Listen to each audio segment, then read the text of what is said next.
Welcome to the Power of Music podcast, brought to you by JM International. Get ready to explore conversations with those making a difference through music.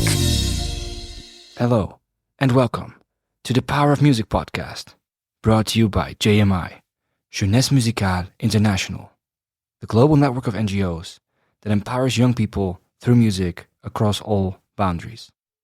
This episode continues the special series of 6 recorded at WOMEX 2024, the premier worldwide music expo where artists, industry professionals, and cultural leaders gather to exchange ideas, collaborate, and celebrate musical diversity.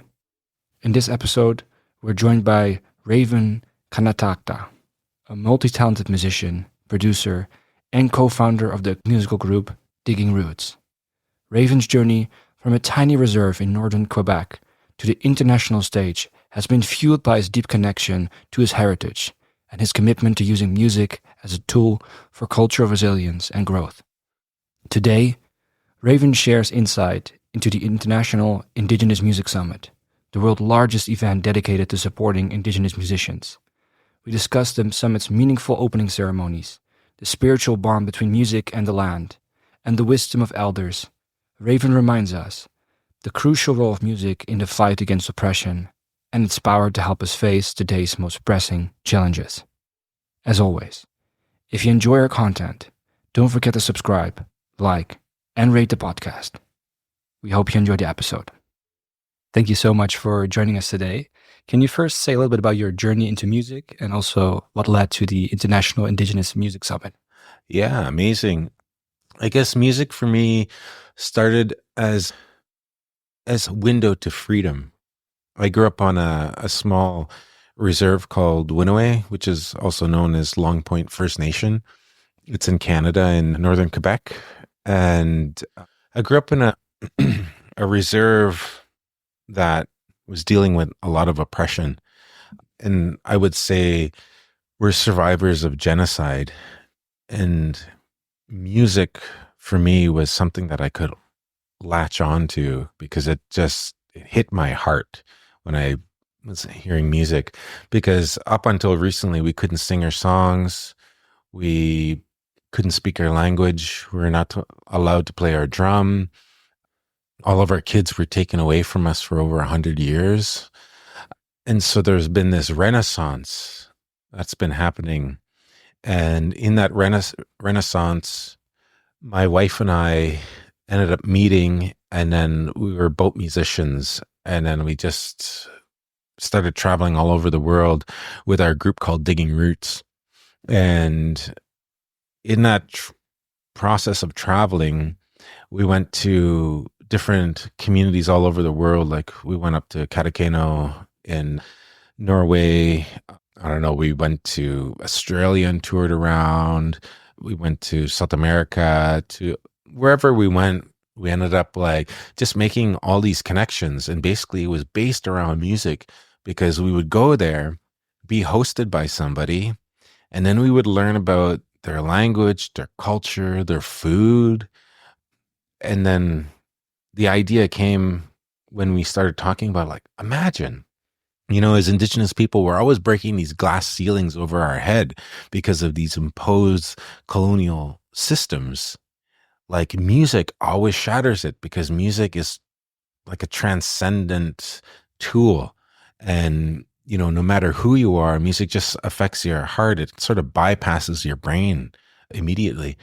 And so he said, imagine if we could create this idea of like all the places we've traveled and we get musicians from those places and we all come together.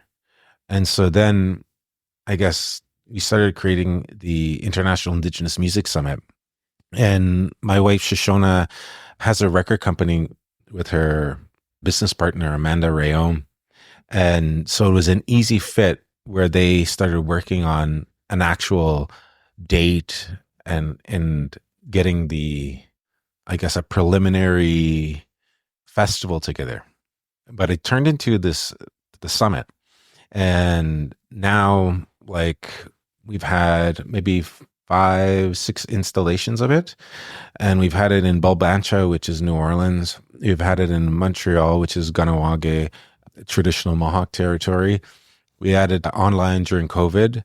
And then we've also had it, now it's taking root in Toronto, I think. It's growing arms and legs, and and because we're also working with Massey Hall, which is like a really beautiful hall that sounds amazing. This year we had over 48 Indigenous artists from all over the world.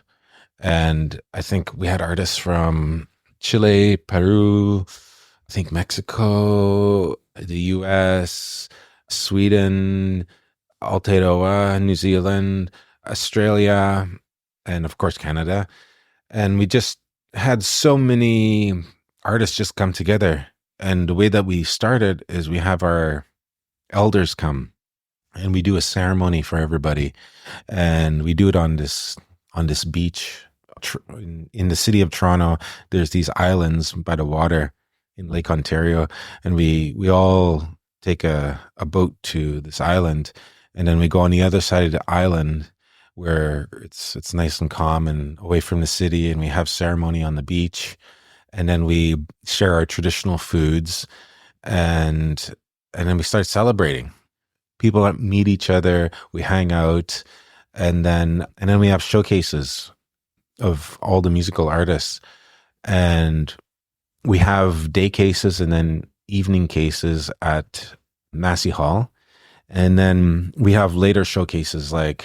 Sometimes, we were doing things like a hip hop night, because hip hop is such a great tool for people because they get to speak and say what they want. And we had a hip hop night in the club, which was like super great. Not this year, but the previous year, we also had a full on drag night of all Indigenous like folks. And it was so cool and like, so like pumping and like moving. And then the whole process of this is for people to feel inclusive, to feel like that they're a part of something, because it's really a movement based around music. And we also started seeing that for some of the younger artists, like who applied and were doing these showcases, we put them on this amazing stage. And they're like, wow, I never thought that I would be at Massey Hall playing, And so it just lifts their spirits up, and it really empowers them to like want to continue to make music. And it's been such a beautiful tool. So we've had, I guess, such a cross section of different talent buyers as well, coming in from across Canada, but the US, Australia, and Norway as well. So like we're getting presenters to come in. Like I think like one of the things I like talking about is the presenter from New Orleans who runs the Heritage Jazz and Blues Festival. I mean, it's a famous festival. It's a huge festival. And I think last year she even booked the Rolling Stones. And so she came to our festival and she's like, I love this. This is beautiful. And then she hired a whole bunch of Indigenous musicians, which played in Bulbancha as well. So I think that kind of cross section of things is really potent and really healthy. And it's also tied to our record company called Ishkude Music. And Ishkude, I guess the way that came about, that organization, was Shoshona and I were traveling again as Digging Roots, and we were putting out our albums, but we were putting them out independently. And we wanted to get our record company to become more formalized. So I took more of the duties of actually just working with Digging Roots. And then Shoshona, again, worked with Amanda and started to formalize the process of like creating an all Indigenous record company. And now we have, I think it's 8 artists altogether, and they're all Indigenous. And it's such an exciting time for people to be making music, because the dream that Shoshona and I had originally was, imagine if we were in this world where Indigenous artists were supported, because we are in this renaissance right now. like it's an important time to take advantage of the ability to actually be able to live in that environment. I think you have to dream, and then you have to like create that reality from that dream. And I mean, the great thing about that is that once you get one person that's on board, then another person comes on board, and then you get this movement happening because you get stronger. And at the end of the day, people are really communal. And I think that the societal structures that we're currently living in are not based on that. It's all based on individual identity. For instance, I'm Ongwehoe, I'm Mohawk from my mom's side, and Anishinabe Algonquin from my dad's side. And pre-colonial times, both of those two nations were matriarchal in nature. And during some of the wars and things that happened, my Anishinaabe side became a patriarchal society because there were so many wars. But on the Mohawk side, we stayed matriarchal. For instance, we have a longhouse, and we have all the different clans sitting in the longhouse, and the chiefs of that longhouse, like if you're from the Bear clan or you're from the Turtle clan, like you start to talk about a topic that's important to the community, and you basically kind of argue it out. You talk about it and go over, what you think about the solution of this problem or issue is. But it's the clan mothers of that make the final decision. So they let the chiefs banter and do their thing. And then, the clan mothers come in and say, okay, we've heard all of your thoughts. This is what we've decided. And it's a really important thing because women are the life givers, and it's related to the heart, because the heart is also related to music, and music is related to the rhythm. Because traditionally, our understanding and our spiritual belief is that, like, when we come to this earth, we're coming as a spirit. And when we're coming as a spirit, we come into the belly of our mother, and we call it the quickening. And there's this quickening that happens where the mother's belly starts to move. It's because we come in as a spirit into this body, and the body's growing in this water, and you're starting to push, feeling your new environment as you become more physical.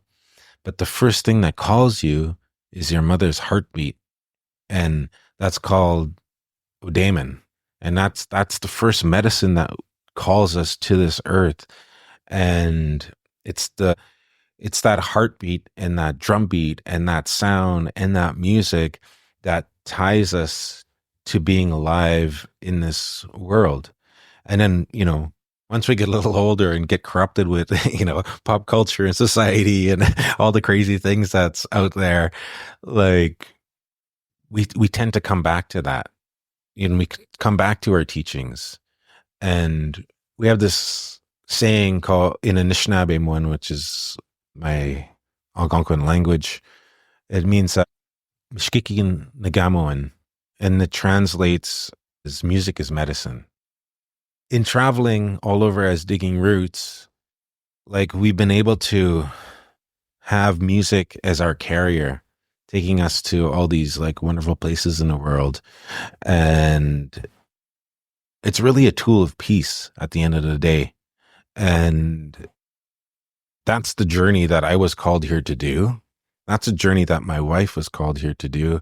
And just by us connecting up, it's been such a great life. Like we've raised 2 kids on the road since they were like little babies. And it's all been based around music and based about, our cultural value systems around that.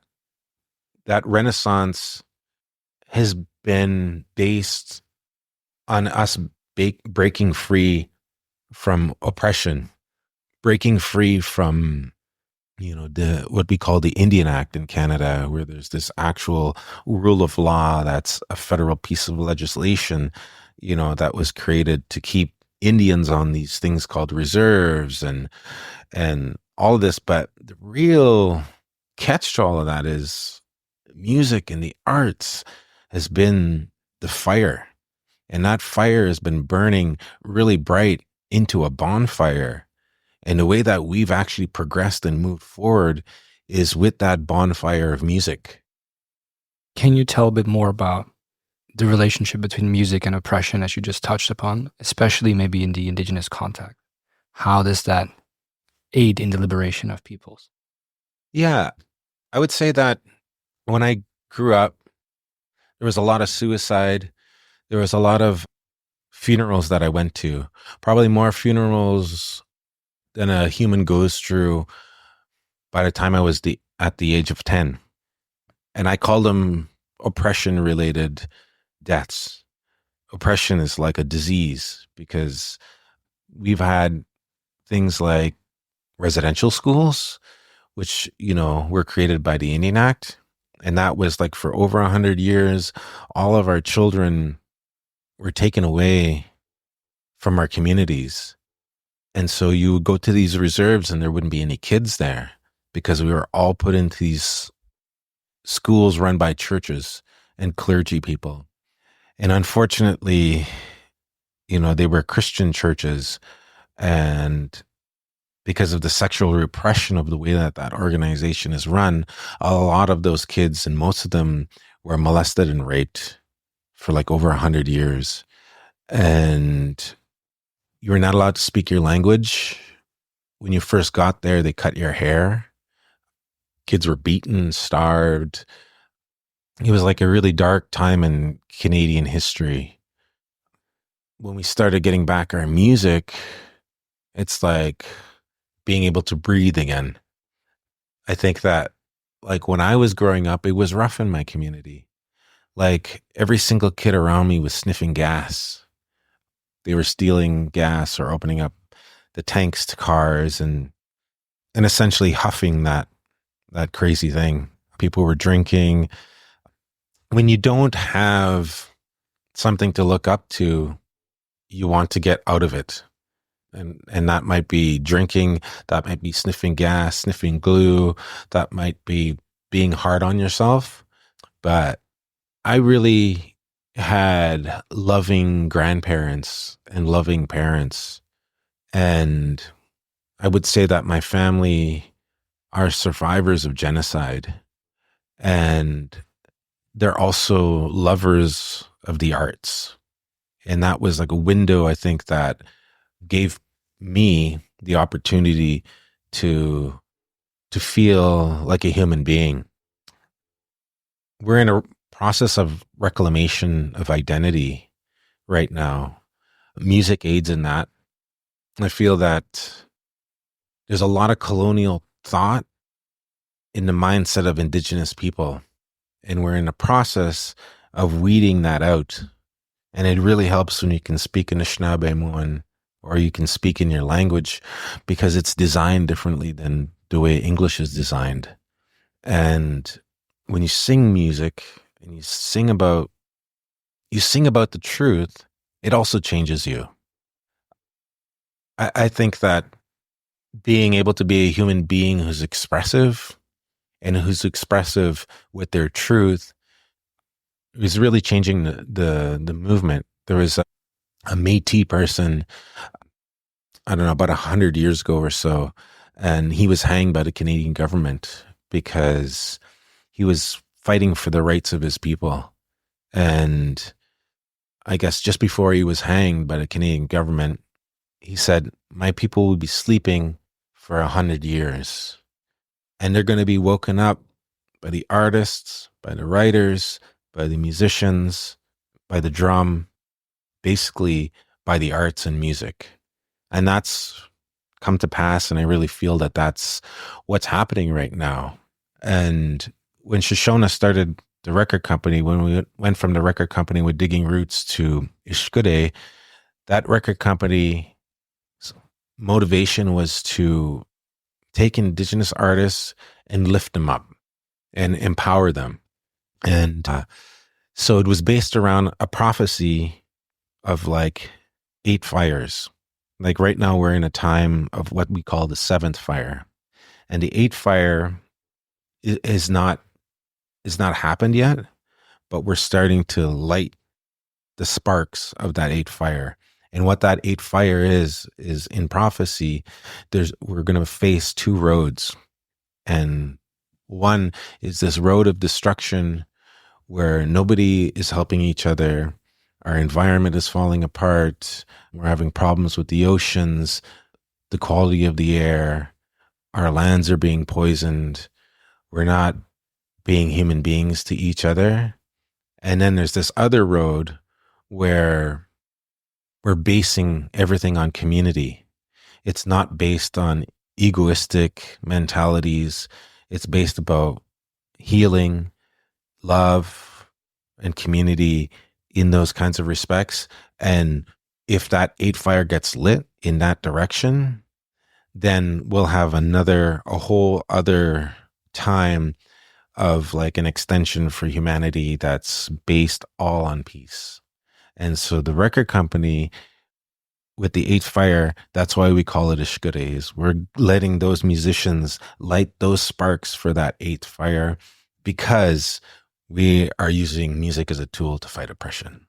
Speaking about oppression and music, one of the most powerful scenes in a documentary that I've once seen is this Dutch documentary maker who goes to China to follow the trails of the Yangtze River, and he meets this older couple who live where they have been living for generations, and the Chinese government has decided that that's where they want to build a dam. So all these people just have to move, and they've been given new places, but that's where their roots are.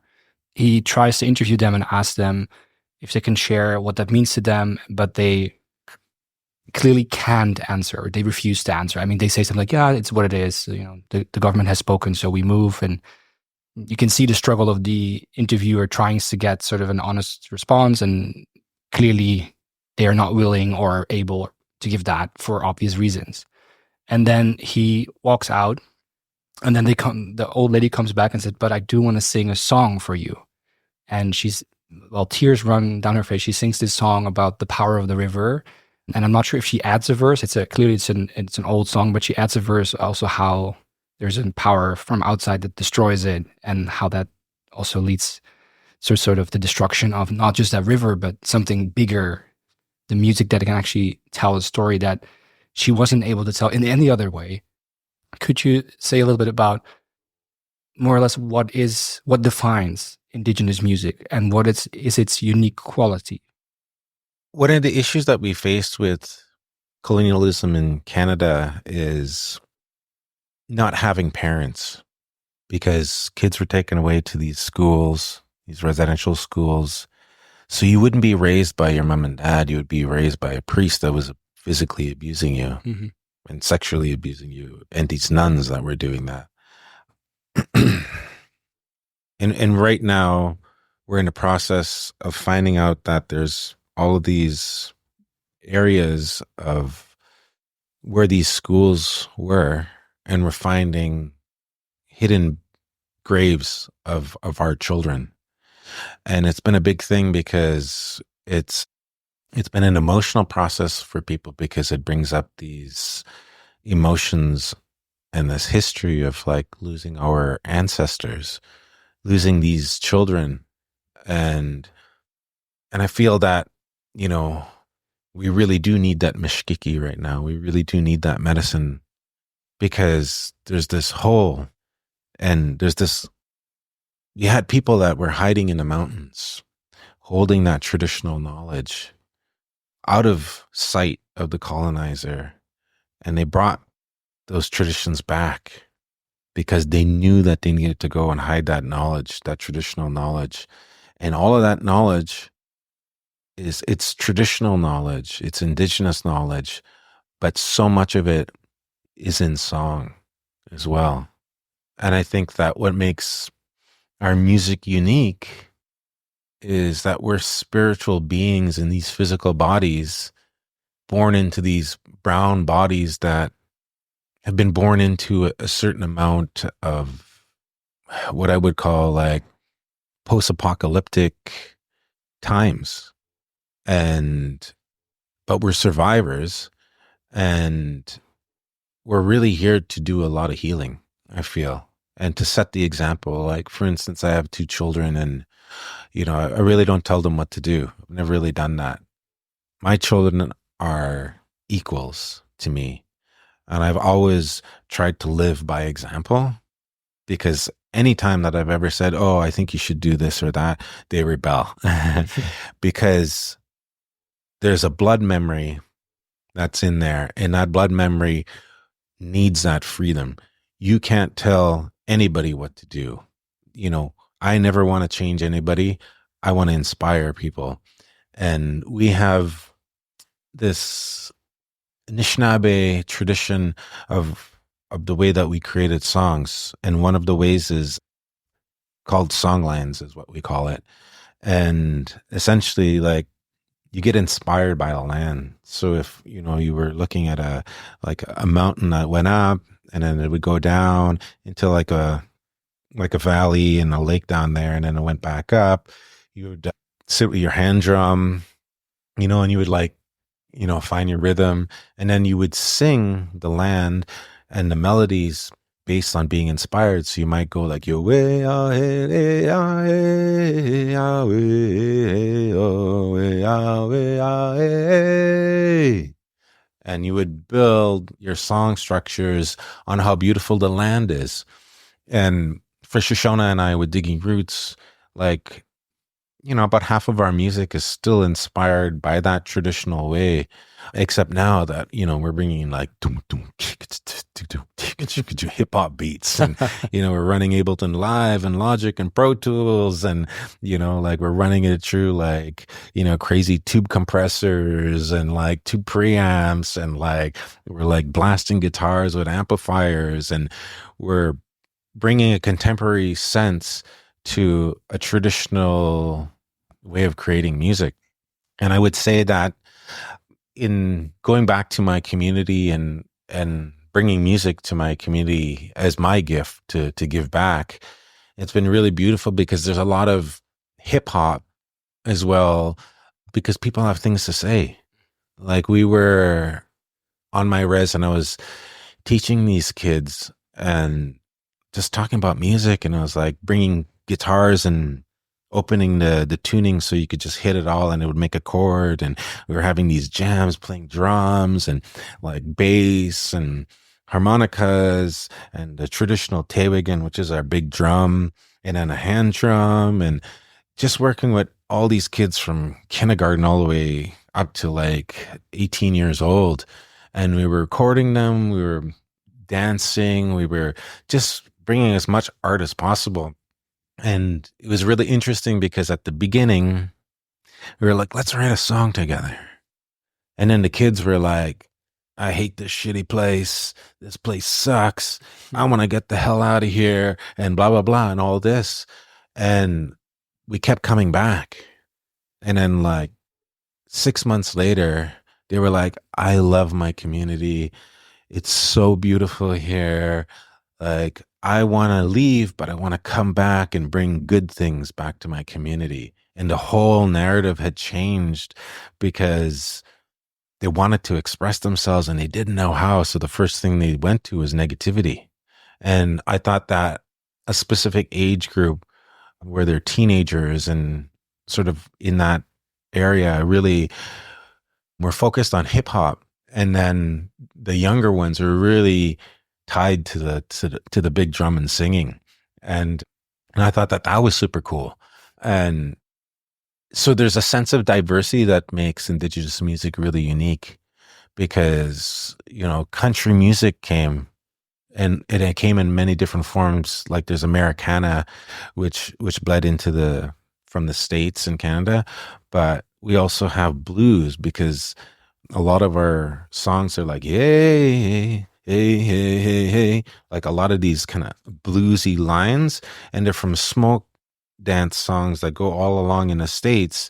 And if you look at like slavery and you look at colonialism to the Americas, they're happening at the same time. And when African slaves would come to Turtle Island, to North America, like, a lot of them would escape, and they were brought into Indigenous communities as well. And they were, a lot of cultural exchanges happening there and a lot of music. And a lot of the old blues guys as well, like have like indigenous blood in them.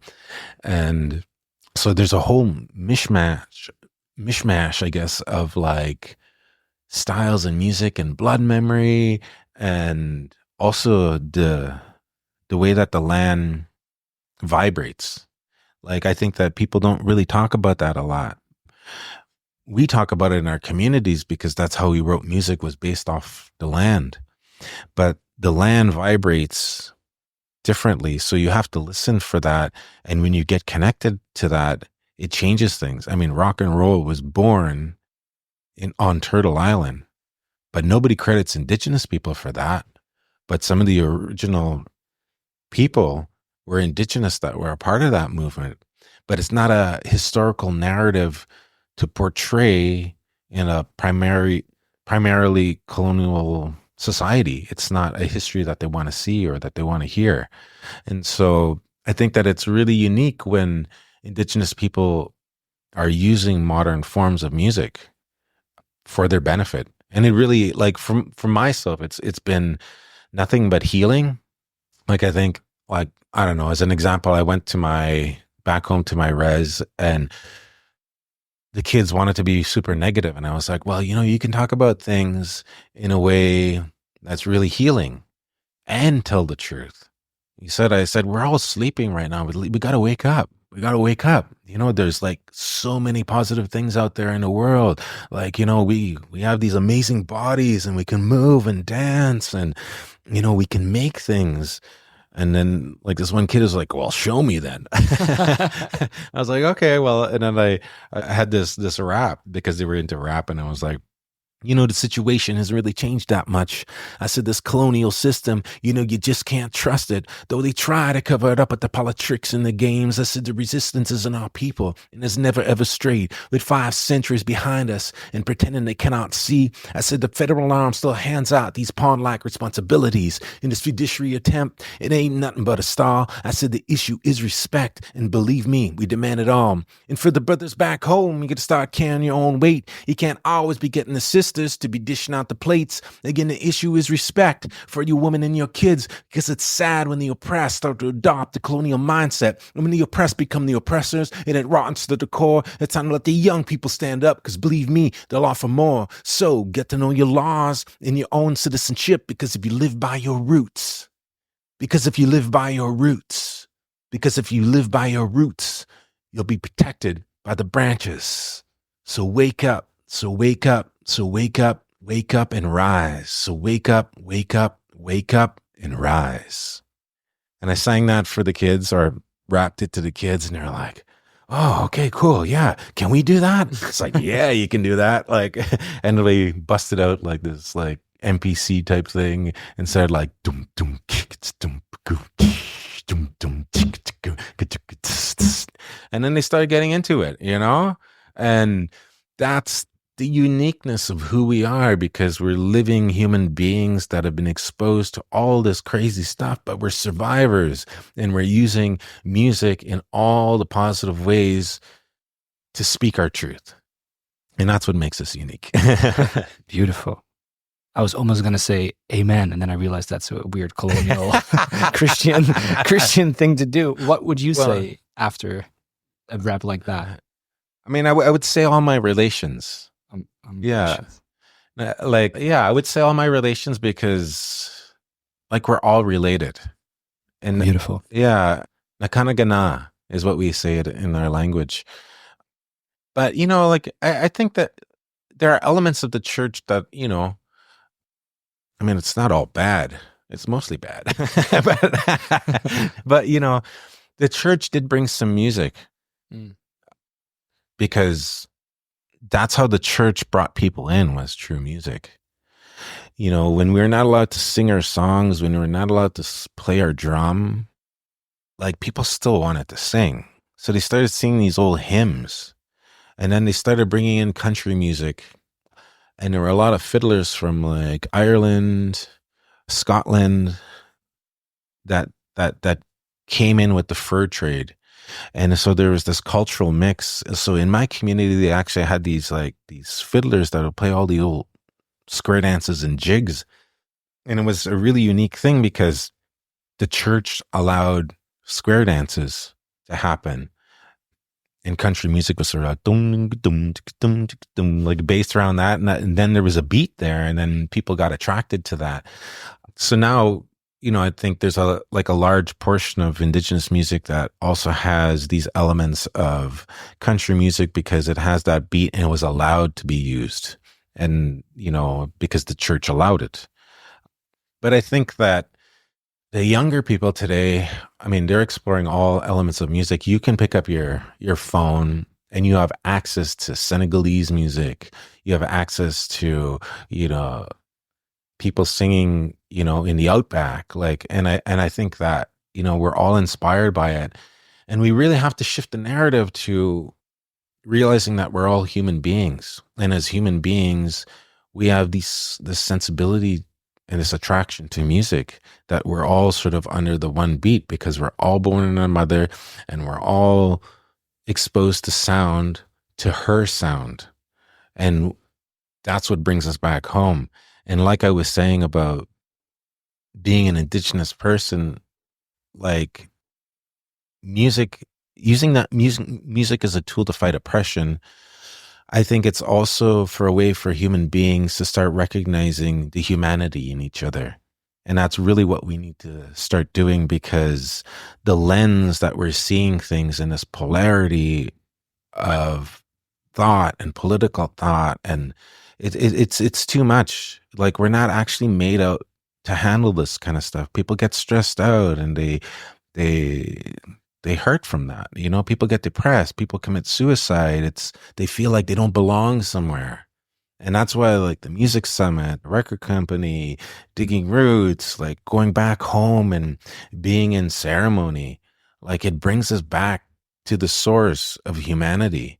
And then you start seeing people for people as human beings, not as other, not as, oh, they're that kind of thing or they're that kind of thing. Like, my grandma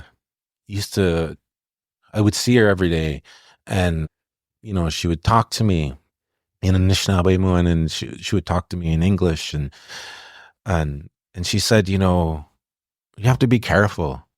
You have to really take care of your heart. And, you see those people over there, they're head full. And I was like, what does that mean, head full? And she said, well, they go about doing their business, but they only function from the head. And when you only function from the head, you don't leave any room for the heart. And the heart for us is like that odaemon, that berry, that heartbeat. And, and I started realizing that because, if I say, oh, my name is Raven, and I go like this and I tap my chest, I don't tap my head going, I'm Raven. I tap my heart, because that's really where the heart of everything is. It functions there. Like, that's where our true brain is like with our heart. And we're forgetting that because we're allowing our ego to like manifest over our heart. And there's not much music in the heady world. The good music happens here in the heart. In previous episodes, we have talked about the concept of domicide, the idea that we've lost our home in this world. A lot of people, and I think there's a strong relationship between the hard music and feeling at home. And if you no longer feel at home in the world, then why would you treat it like a home? I think that's a very important sort of disease of our time. Maybe to touch upon something different, if you look back at, I think you said 5, 6 editions of the summit itself, what is your favorite, or at least at this moment, most salient memory? I think the coolest thing that has happened is people come to the summit and the comments that I get when they leave is, I've never experienced this in my life. I feel more whole. I feel more complete. And this is just a music summit. It's like, but like they said that, I came in here and I had ceremony and I heard the drum and I felt like I belonged to a community all of a sudden. At home. Exactly. So it's been maybe the highest praise that I've heard from people and experienced from people, because, you come to a place like Womex. It's super cool. You're meeting people and all of that. But there's an element of this is business. I have to sell myself. This is who I am, blah, blah, blah. But, imagine if you came to Womex, you were hosted in this city, and this city said, okay, first of all, we're going to have ceremony together. And then you're going to have our traditional foods, our traditional drinks, and then we're going to celebrate. It really will change the structure of the way an organization like Womex would function. But I think that because we are who we are and we are connected with our traditional value systems and we're connected to our ceremonies and we're connected to our food and land and language, like that comes out. We also bring our elders because they're our knowledge carriers. And when you feel that, you feel safe. And there's a difference, like I've used the word elder in different places, and it's not everybody sees the word elder as a sign of respect. They think, oh, well, that's an old person, they're elderly, they can hardly walk around.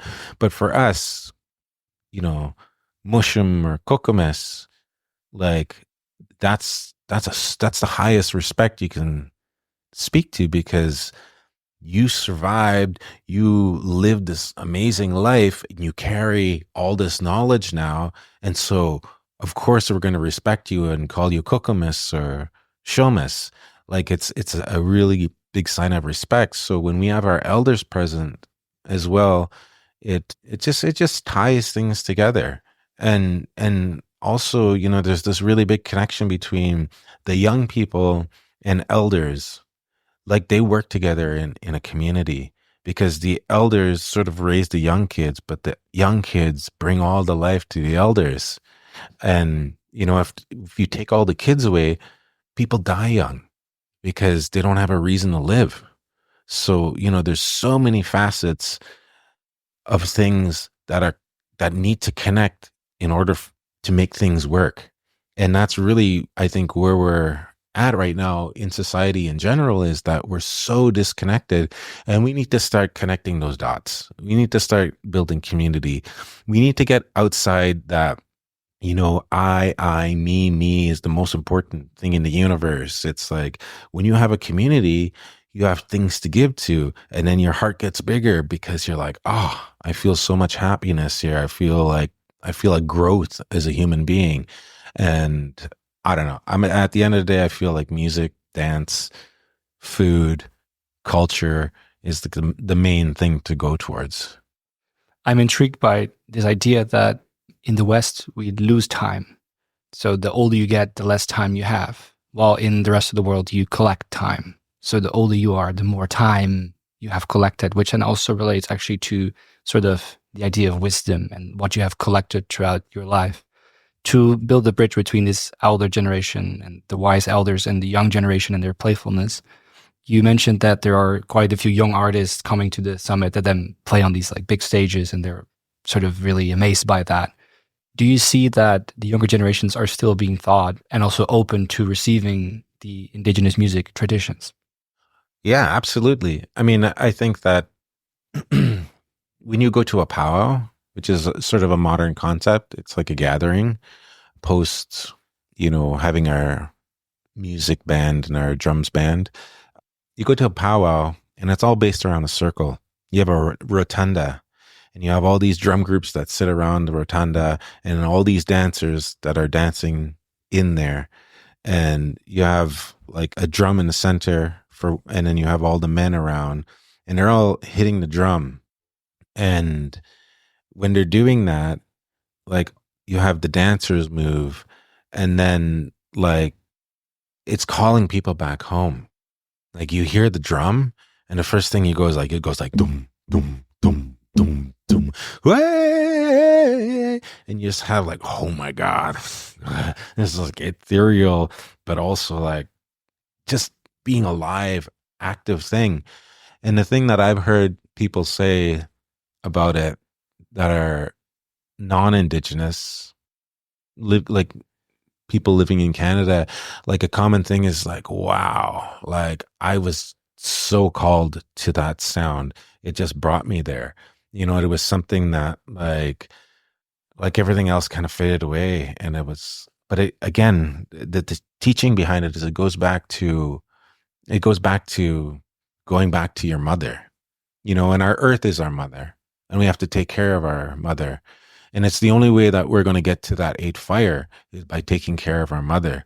We need those young people to inspire us, but we have to inspire those young people. Those young people will know how to clean the oceans. Those young people will know how to clean the air. They're going to find ways to, repair the damage of fracking, whatever pollution, because they have to live here. They're the new energy, my younger Mohawk nieces and nephews are so cool because they're growing up speaking Mohawk and they're becoming fluent and they're thinking differently because, they're learning mathematics, but they're also learning about medicines and they're learning about these medicines in the language and what they're used for. And then, they'll do their Thanksgiving, like their ceremony for the day at their school. And I mean, they think differently because they're speaking a different language. It's not based about commerce and it's not based about ownership. It's based about community.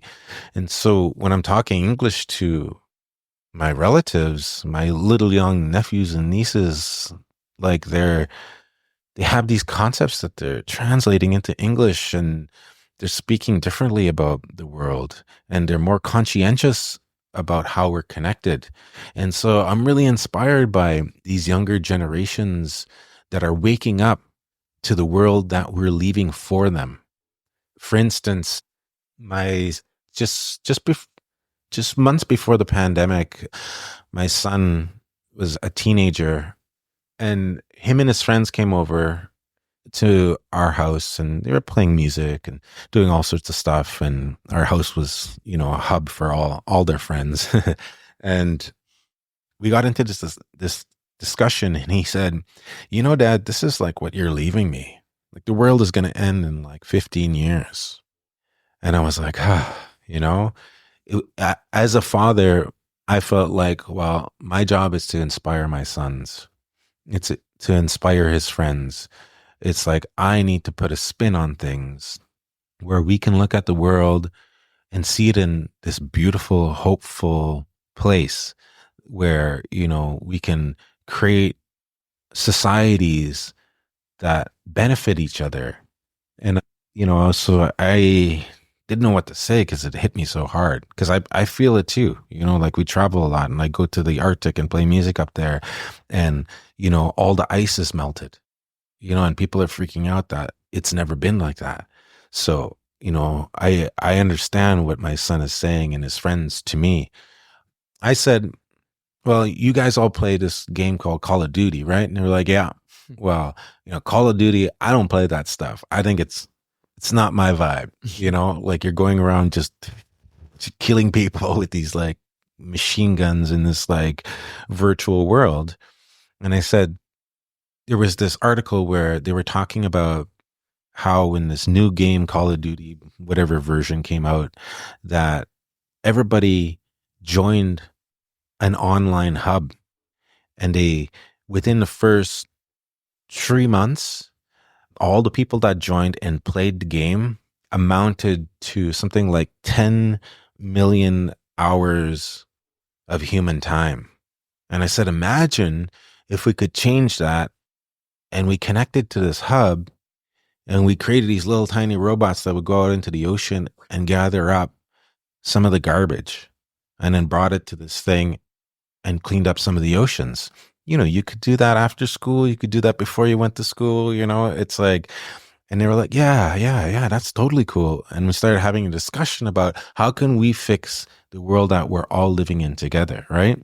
So I really feel that there's a new generation coming that has gifts that we don't have, and they're going to use music, they're going to use empowerment, and they'll be thinking differently than we are thinking right now. If people want to connect with you directly or want to go to the summit or learn more about it, where can they find you? How can they connect? Yeah. Well, if people want to connect with my wife and I, Shoshona, they can go to diggingrootsmusic.com. If they want to apply to a showcase at the Indigenous Music Summit, they can go to the Indigenous Music Summit website. And then Ishkude Records, if they want to learn more about our record company and all the artists we represent, you can go to the Ishkude Records as well. And yeah, I mean, we're easy to access and always happy to talk to people. And I feel like we're all in this together, and it really is a movement. It's a movement that we're using music as a tool. And yeah, and I appreciate your time as well. As always, the very last question. Okay. What is the power of music? For me, the power of music is peace. I mean, you can distort music, but if you can find a harmonization within music, we actually don't know the full potential yet. For instance, there's this scientist, Dr. Emoto, I believe he was Japanese. He passed, I don't know, within the last 10 years or so. But he did these experiments with jars of water, and like he would take a glass of water and he would take tape and write the word love on it and stick that tape to the jar. And then for the other one, he would write hate and stick it to the jar. And then he had this microscope and he put a little drop of water from each one. So the first one he took was love, and he dropped it onto this little platelet, which he put under his microscope. And the microscope was built so that it would freeze the water. And the word love made this beautiful snowflake, beautiful symmetry, gorgeous. He took the word hate, dropped it on to the slide, and went, and it was all broken up in these weird patterns. He also did this with music, and he took music and he started playing A440, like to it, and then he took the other jar and he put it at 432, which is more tied to the Schumann frequency, which is how the earth vibrates, and you can find octaves up from there. So music that's based on 440 and 432, the 440 was a little, it looked good, but 432 was sharp. And you can do that with speakers. You take a speaker and you turn it upside down, and you can put sand in it.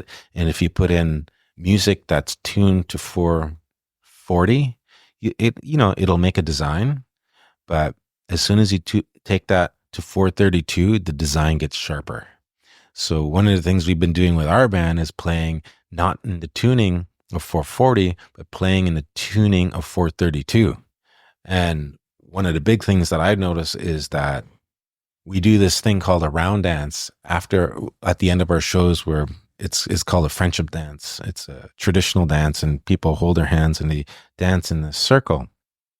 And when we were playing in 440, sometimes, especially at the hippie festivals, people would get little crazy, and I'm like, okay, maybe taking this a little too much. But since we've been playing in 432, people are like more relaxed and they're like grooving more. And I'm like, there is something to this. So I feel like there's technologies that we are going to start discovering and start realizing, because we are vibrating with music in a closer relationship, and we're going to start to understand that more with these new generations. And that's why I think that we don't even know yet, but we're going to do some amazing things together. Thank you so much. Thank you very much for listening. If you want more information about JM, or you would like to get involved, visit www.jmi.net. At JMI, we are on a mission to make the world more musical.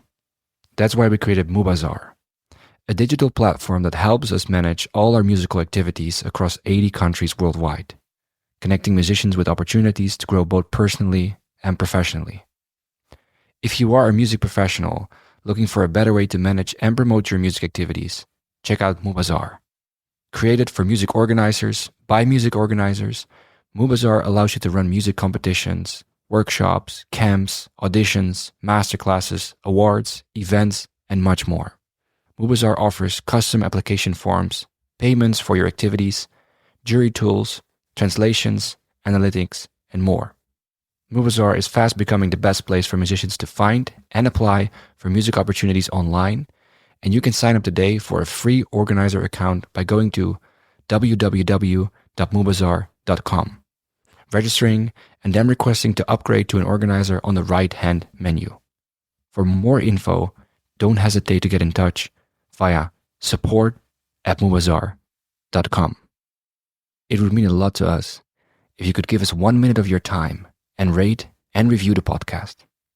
In case you have any suggestions or would like to be one of our next guests, feel free to reach out to us through the JMI socials.